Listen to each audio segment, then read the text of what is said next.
ನಾಗವಲ್ಲಿಗೆ ಸೋಲಿಲ್ಲ ಮತ್ತೆ ಸಾವಿಲ್ಲ. ರೀಸೆಂಟ್ ಆಗಿ ಒಂದು ಸಿನಿಮಾ ರಿಲೀಸ್ ಆಗಿದೆ, ಬೂಲ್ ಬುಲಾಯಾ 3. ಆ ಹಿಂದಿನ 2 ಸೀಕ್ವೆಲ್ ಗಳನ್ನ ಬಹುಶಃ ನೀವೆಲ್ಲರೂ ನೋಡಿರ್ತೀರಿ.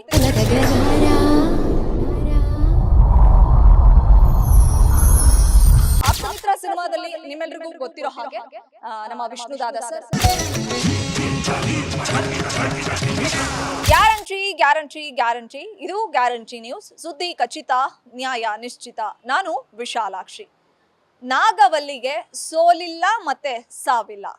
ಈ ಕ್ಷಣ ಈ ಮಾತನ್ನ ನಾವು ಹೇಳ್ತಾ ಇರೋದಕ್ಕೆ ಸಾಕಷ್ಟು ಕಾರಣಗಳಿದೆ.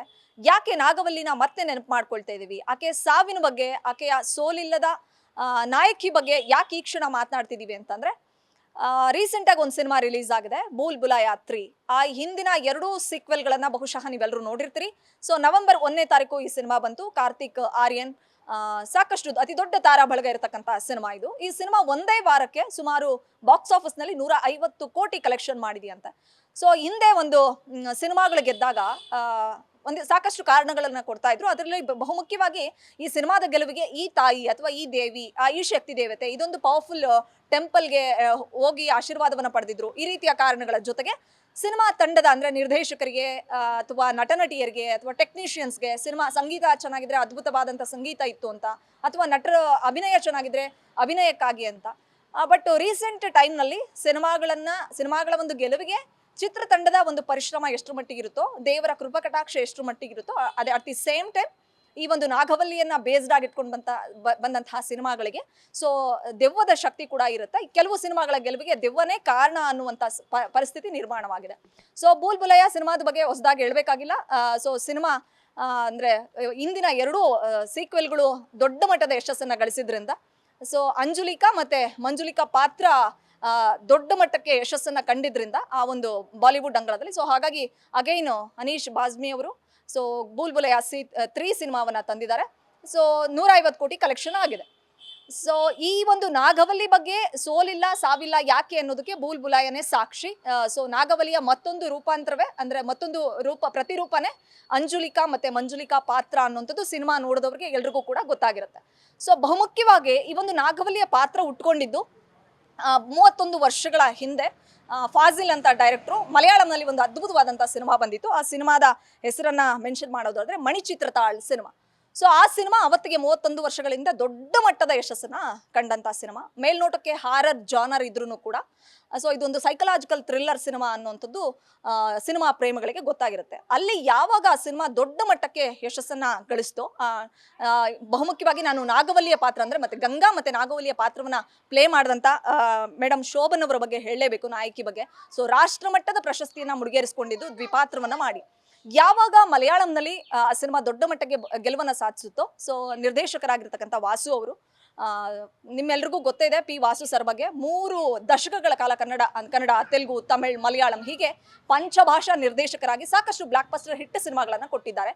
ಸೊ ಯಾವಾಗ ಆ ಸಿನಿಮಾ ಅಂದ್ರೆ ಮಣಿಚಿತ್ರತಾಳ್ ಸಿನಿಮಾ ಮಲಯಾಳಂನಲ್ಲಿ ಬ್ಲಾಕ್ ಬಸ್ಟರ್ ಹಿಟ್ ಆಯ್ತು, ಆ ಸಿನಿಮಾವನ್ನ ಕನ್ನಡಕ್ಕೆ ತಗೊಂಡು ಬಂದ್ರು. ಆಪ್ತಮಿತ್ರ ಹೆಸರಲ್ಲಿ ಸಿನಿಮಾನ ಮಾಡಿದ್ರು. ಆಪ್ತಮಿತ್ರ ಸಿನಿಮಾದಲ್ಲಿ ನಿಮ್ಮೆಲ್ರಿಗೂ ಗೊತ್ತಿರೋ ಹಾಗೆ ನಮ್ಮ ವಿಷ್ಣುದಾದ ಸರ್, ಸೌಂದರ್ಯ ಮೇಡಮ್, ಜೊತೆಗೆ ರಮೇಶ್ ಅರವಿಂದ್ ಅವರು, ಅವಿನಾಶ್ ಅವರು, ದ್ವಾರ್ಕೀಶ್ ಅವರು, ಸೊ ಹೀಗೆ ದೊಡ್ಡ ಪ್ರೇಮ ಅವರು, ಹೀಗೆ ಅತಿ ದೊಡ್ಡ ತಾರಾ ಬಳಗ ಈ ಸಿನಿಮಾದಲ್ಲಿತ್ತು.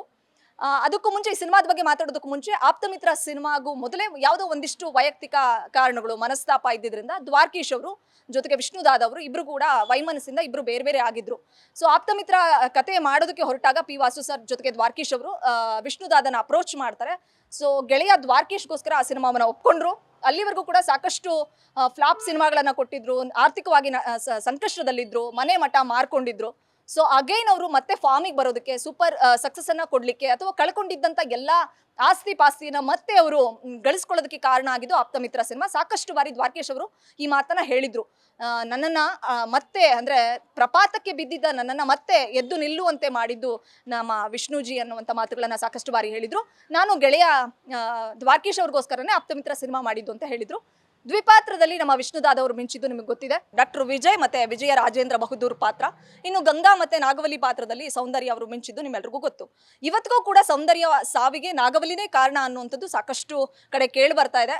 ಸೊ ಅವರು ಸತ್ತಿದ್ದೆ ನಾಗವಲ್ಲಿಯಿಂದ ಅಂತ. ಅದು ಎಷ್ಟರ ಮಟ್ಟಿಗೆ ನಿಜ, ಅವತ್ತು ಹೆಲಿಕಾಪ್ಟರ್ ದುರಂತದಿಂದ ಅವರು ಸಾವನ್ನು ಅನುಭವಿಸಬೇಕಾದಂಥ ಸಂದರ್ಭ. ಅವತ್ತು ಹೆಲಿಕಾಪ್ಟರ್ ದುರಂತಕ್ಕೂ ನಾಗವಲ್ಲಿ ಮತ್ತೆ ಗಂಗಾ ಪಾತ್ರ ಮಾಡಿದ್ದಕ್ಕೂ ಯಾವ ರೀತಿಯಾದಂಥ ಕನೆಕ್ಷನ್ಸ್ ಇದೆ? ನಿಜಕ್ಕೂ ಸೌಂದರ್ಯ ಅವ್ರ ಸಾವಿಗೆ ನಾಗವಲ್ಲಿನೇ ಕಾರಣನ? ಇದು ಇವತ್ತಿಗೂ ಕೂಡ ಕುತೂಹಲದ ಪ್ರಶ್ನೆ. ಬಟ್ ನಾವಿವತ್ತು ಸೋಲಿಲ್ಲ ಮತ್ತೆ ಸಾವಿಲ್ಲದ ನಾಗವಲ್ಲಿ ಬಗ್ಗೆ ಮಾತನಾಡ್ತಿರೋದಕ್ಕೆ ಬುಲ್ಬುಲಯ್ಯ 3 ಸಿನಿಮಾದ ಸಕ್ಸಸ್ ಕಾರಣ ಅಂತ ಹೇಳಿದೆ. ಸೊ ಅಂದ್ರೆ ಒಂದು ಪಾತ್ರ ಅಂದ್ರೆ 31 ವರ್ಷಗಳ ಹಿಂದೆ ಮಣಿಚಿತ್ರತಾಳ್ ಸಿನಿಮಾದ ಗಂಗಾ ಮತ್ತು ನಾಗವಲ್ಲಿ ಪಾತ್ರವನ್ನೇ ಇಟ್ಕೊಂಡು ಆಪ್ತಮಿತ್ರ ಸಿನಿಮಾ ಮಾಡಿದ್ರು ಪಿ ವಾಸು ಸರ್. ಅನಂತರ ಆಪ್ತಮಿತ್ರ ಸಿನಿಮಾವನ್ನೇ ತೆಲುಗುಗೆ ರೀಮೇಕ್ ಮಾಡ್ತಾರೆ ಚಂದ್ರಮುಖಿ ಹೆಸರಲ್ಲಿ. ಚಂದ್ರಮುಖಿ ಸಿನಿಮಾದಲ್ಲಿ ಡಾಕ್ಟರ್ ರಜನಿಕಾಂತ್ ಅವರು ಇದ್ರು, ಪ್ರಭು ಅವರಿದ್ರು, ಜ್ಯೋತಿಕಾ ಅವರಿದ್ರು ಆ ಸಿನಿಮಾದಲ್ಲಿ. ಅಲ್ಲಿವರೆಗೂ ಕೂಡ ಅಂದ್ರೆ ಆಪ್ತಮಿತ್ರ ಸಿನಿಮಾದಲ್ಲಿ ಎಲ್ಲಾ ಪಾತ್ರಗಳಿಗೂ ವಿಷ್ಣುಜಿ ಪಾತ್ರಕ್ಕೆ, ಪ್ರೇಮ ಅವ್ರ ಪಾತ್ರಕ್ಕೆ, ಜೊತೆಗೆ ಸೌಂದರ್ಯ ಅವ್ರ ಪಾತ್ರಕ್ಕೆ, ರಮೇಶ್ ಅರವಿಂದ್ ಅವರ ಪಾತ್ರಕ್ಕೆ, ಅವಿನಾಶ್ ಅವ್ರ ಪಾತ್ರಕ್ಕೆ, ಎಲ್ಲಾ ಪಾತ್ರಕ್ಕೂ ಕೂಡ ಸಮನಾದಂತ ಒಂದು ಪ್ರಿಫರೆನ್ಸ್ ಇತ್ತು. ಆದ್ರೆ ಚಂದ್ರಮುಖಿ ಅಂತ ಬಂದಾಗ ಅಲ್ಲಿ ಮನೋರೋಗಿಯ ಒಂದು ಪಾತ್ರಕ್ಕೆ ಹೈಲೈಟ್ ಮಾಡೋದ್ರ ಬಿಟ್ಟು ಮನೋವೈದ್ಯರಾಗಿರ್ತಕ್ಕಂಥ ತಲೈವ ಪಾತ್ರಕ್ಕೆ ಹೆಚ್ಚು ಪ್ರಾಮುಖ್ಯತೆಯನ್ನು ಕೊಟ್ಟಿದ್ದನ್ನು ನೀವು ಕಾಣ್ಬೋದು. ಯಾವುದೇ ಭಾಷೆಗೆ ಸಿನಿಮಾನ ರೀಮೇಕ್ ಮಾಡಲಿ ಅಥವಾ ನಾಗವಲ್ಲಿ ಮತ್ತು ಗಂಗಾ ಪಾತ್ರವನ್ನು ಇಟ್ಕೊಂಡು ಆ ಪಾತ್ರವನ್ನು ಚೂರು ಆಚೆ ಈಚೆ ಅಂದರೆ ಆ ನೇಟಿವಿಟಿಗೆ ತಕ್ಕಂತೆ ಆ ಪಾತ್ರವನ್ನು ಸ್ವಲ್ಪ ರೂಪಾಂತರ ಮಾಡಿಕೊಂಡು ಯಾವುದೇ ಭಾಷೆಯಲ್ಲಿ ಸಿನಿಮಾ ಮಾಡಿದ್ರು ಕೂಡ ಸಕ್ಸಸ್ ಆಗ್ತಾ ಬಂತು. ಅದಕ್ಕೆ ಪಿ ವಾಸು ಸರ್ ಅವರೇ ಸಾಕ್ಷಿ ಅಂದರೆ ಬಹುಶಃ ತಪ್ಪಾಗ್ಲಿಕ್ಕಿಲ್ಲ. ಯಾಕಂದರೆ ಆಪ್ತಮಿತ್ರ ನಂತರ ಅವರು ಚಂದ್ರಮುಖಿ ಮಾಡ್ತಾರೆ, ಅಗೈನ್ ಆಪ್ತ ರಕ್ಷಕ ಸಿನಿಮಾ ಮಾಡಿದ್ರು, ಅಲ್ಲೊಂದಿಷ್ಟು ಬದಲಾವಣೆಗಳನ್ನ ಮಾಡ್ಕೊಂಡ್ರು. ಆಪ್ತ ರಕ್ಷಕ ಸಿನಿಮಾವನ್ನೇ ತೆಲುಗುಗೆ ರೀಮೇಕ್ ಮಾಡ್ತಾರೆ ನಾಗವಲ್ಲಿ ಸಿನಿಮಾ. ಅಲ್ಲಿ ವಿಕ್ಟ್ರಿ ವೆಂಕಟೇಶ್ ಅವರು ಆ ಸಿನಿಮಾದಲ್ಲಿ ನಾಗವಲ್ಲಿ ಸಿನಿಮಾದಲ್ಲಿ ಪಾತ್ರವನ್ನ ಮಾಡಿದ್ದನ್ನ ನೀವೆಲ್ಲರೂ ನೋಡಿದ್ದೀರಾ. ಸೊ ಹೀಗೆ ಅಂದ್ರೆ ದಶಕಗಳು ಕಳೆದ್ರು, 31 ವರ್ಷಗಳು ಕಳೆದ್ರೂ ಕೂಡ ನಾಗವಲ್ಲಿ ಮತ್ತೆ ಗಂಗಾ ಪಾತ್ರವನ್ನ ಇಟ್ಕೊಂಡು ಸಾಕಷ್ಟು ಜನ ನಿರ್ದೇಶಕರು, ನಿರ್ಮಾಪಕರು ಸಿನಿಮಾಗಳನ್ನ ಮಾಡ್ತಾನೆ ಹೋಗ್ತಾ ಇದ್ದಾರೆ. ಗೆಲುವಿನ ನಾಗಾಲೋಟ ಮುಂದುವರಿಸ್ತಲೇ ಹೋಗ್ತಾ ಇದ್ದಾರೆ. ಈ ಒಂದು ಗೆಲುವಿಗೆ ಸಿನಿಮಾದ ನಿರ್ದೇಶಕರು ಕಾರಣನ, ನಿರ್ಮಾಪಕರು ಕಾರಣ, ಚಿತ್ರದ ನಟರುಗಳು ಕಾರಣನ, ಅಥವಾ ಸಂಗೀತ, ಕತೆ, ಮೇಕಿಂಗ್ ಯಾವುದು ಪ್ರಮುಖವಾಗಿ ಕಾರಣ ಅನ್ನುವಂಥ ಪ್ರಶ್ನೆ ಇದ್ದೇ ಇದೆ. ಆದರೆ ಎಲ್ಲರೂ ಅಂದರೆ ಮಣಿಚಿತ್ರತಾಳ್ ಸಿನಿಮಾ ಜೊತೆಗೆ ಆಪ್ತಮಿತ್ರ ಸಿನಿಮಾವನ್ನ ಹೊರತುಪಡಿಸಿ ಬೇರೆಯವರು ಯಾರೆಲ್ಲ ಚಂದ್ರಮುಖಿ ಇರ್ಬೋದು ಅಂಡ್ ನಾಗವಲ್ಲಿ ಇರ್ಬೋದು, ಬುಲ್ಬುಲಯ್ಯ ಇರ್ಬೋದು, ಬೆಂಗಾಲಿ ಸೇರಿದಂತೆ ಸಾಕಷ್ಟು ಭಾಷೆಗಳಲ್ಲಿ ಈ ಒಂದು ಸಿನಿಮಾವನ್ನ ಇನ್ಸ್ಪೈರ್ ಆಗಿ ಇಟ್ಕೊಂಡು ಸಾಕಷ್ಟು ಜನರು ನಾಗವಲ್ಲಿಯ ಹಿಂದೆ ಬಿದ್ದಿದ್ದುಂಟು. ಎಲ್ರಿಗೂ ಕೂಡ ಗೆಲುವು ಸಿಕ್ಕಿದೆ. ಆದರೆ ನಾಗವಲ್ಲಿನ ದೆವ್ವ ಅಂತಾನೆ ತೋರಿಸಿದ್ರು ಹೊರತು ಅದೊಂದು ಮನೋರೋಗ ಇರತಕ್ಕಂಥ ಒಂದು ರೋಗಿಯ ಪಾತ್ರ ಅಂತ ನಮ್ಮ ಮಣಿಚಿತ್ರತಾಳ್ ಬಿಟ್ರೆ, ಆಪ್ತಮಿತ್ರ ಸಿನಿಮಾ ಬಿಟ್ರೆ ಬೇರೆ ಯಾರು ಕೂಡ ಒಂದು ಮನೋರೋಗಿಯನ್ನ ರೋಗಿ ಅಂತ ತೋರ್ಸಕ್ ಹೋಗ್ಲಿಲ್ಲ. ಬಟ್ ದೆವ್ವ ಅಂತಾನೆ ಬಿಂಬಿಸಿದ್ರು. ಇವತ್ತಿಗೂ ಕೂಡ ಸಿನಿಮಾದ ಗೆಲುವಿಗೆ ನಾಗವಲ್ಲಿ ದೆವ್ವವಾಗಿ ಆಕೆನ ತೋರಿಸಿ ಸಿನಿಮಾದ ಗೆಲುವಿಗೆ ಕಾರಣ ಆಗ್ತಾ ಇದ್ದಾಳೆ ಅನ್ನುವಂಥದ್ದು. ಅದಕ್ಕೆ ನಾವು ಆಗ್ಲೇ ಹೇಳಿದ್ದು ನಾಗವಲ್ಲಿಗೆ ಸೋಲಿಲ್ಲ ಮತ್ತೆ ಸಾವಿಲ್ಲ ಅನ್ನುವಂಥದ್ದು. ಚರ್ಚೆ ಮಾಡ್ತಾ ಹೋದ್ರೆ ಈ ಒಂದು ಪಾತ್ರ ಗಂಗಾ ಪಾತ್ರ ಇರ್ಬೋದು, ನಾಗವಲ್ಲಿ ಪಾತ್ರ ಇರ್ಬೋದು, ಚರ್ಚೆ ಮಾಡ್ತಾ ಹೋದ್ರೆ ಸಾಕಷ್ಟು ವಿಚಾರಗಳು ಹೊರಗಡೆ ಬರುತ್ತೆ. ಅದೇನೇ ಇರಲಿ, ಹಾರರ್ ಸಿನಿಮಾ ತರ ಬಿಂಬಿಸಿ ಈ ಸಿನಿಮಾವನ್ನ ದುಡ್ಡು ಮಾಡ್ತಕ್ಕಂಥ ವರ್ಗ ಅಂದ್ರೆ ನಿರ್ದೇಶಕರು, ನಿರ್ಮಾಪಕರು ಹೆಚ್ಚಾಗ್ತಾನೆ ಹೋಗ್ತಿದ್ದಾರೆ. ಸೊ ಸಿನಿಮಾದ ಗೆಲುವಿಗಾಗಿ ಸೊ ಹಾರರ್ ಥ್ರಿಲ್ಲರ್ ಎಲಿಮೆಂಟ್ಸ್ಗಳನ್ನ ಇಟ್ಕೊಂಡು ಜೊತೆಗೆ ನಾಗವಲ್ಲಿನ ಮುಂದಿಟ್ಕೊಂಡು ಸಿನಿಮಾನ ಮಾಡ್ತಾನೆ ಇದ್ದಾರೆ. 30 ವರ್ಷಗಳು ಕಳೆದ್ರೂ ಕೂಡ ನಾಗವಲ್ಲಿಯ ನಾಗಾಲೋಟ ಮುಂದುವರಿತಾನೆ ಇದೆ. ಇನ್ನೆಷ್ಟು ವರ್ಷಗಳ ಕಾಲ ನಾಗವಲ್ಲಿನ ಇಟ್ಕೊಂಡು ನಿರ್ದೇಶಕರು ಸಿನಿಮಾ ಮಾಡ್ತಾರೋ ಗೊತ್ತಿಲ್ಲ. ಬಟ್ ಆಕೆಯ ಕೃಪಾ ಕಟಾಕ್ಷವಂತೂ ಸಿನಿಮಾ ಮಾಡ್ತಾ ಇರತಕ್ಕಂಥ ನಿರ್ದೇಶಕರ, ನಿರ್ಮಾಪಕರ ಮೇಲೆ ಇದ್ದೇ ಇರುತ್ತೆ. ಹಾಗಾಗಿನೇ ಇಷ್ಟೊಂದು ದೊಡ್ಡ ಮಟ್ಟದ ಒಂದು ಬುಲ್ಬುಲಯ್ಯ 3 ಒಂದೇ ವಾರದಲ್ಲಿ 150 ಕೋಟಿ ಕಲೆಕ್ಷನ್ ಮಾಡಬೇಕು ಅಂತಂದ್ರೆ ಅದು ತಮಾಷೆಯ ಮಾತಲ್ಲ. ಎನಿವೆ, ಇದು ಈ ಕ್ಷಣದ ಸ್ಪೆಷಲ್. ನಾಗವಲ್ಲಿಗೆ ಸೋಲಿಲ್ಲ ಮತ್ತೆ ಸಾವಿಲ್ಲ. ಗ್ಯಾರಂಟಿ ನ್ಯೂಸ್, ಸುದ್ದಿ ಖಚಿತ, ನ್ಯಾಯ ನಿಶ್ಚಿತ.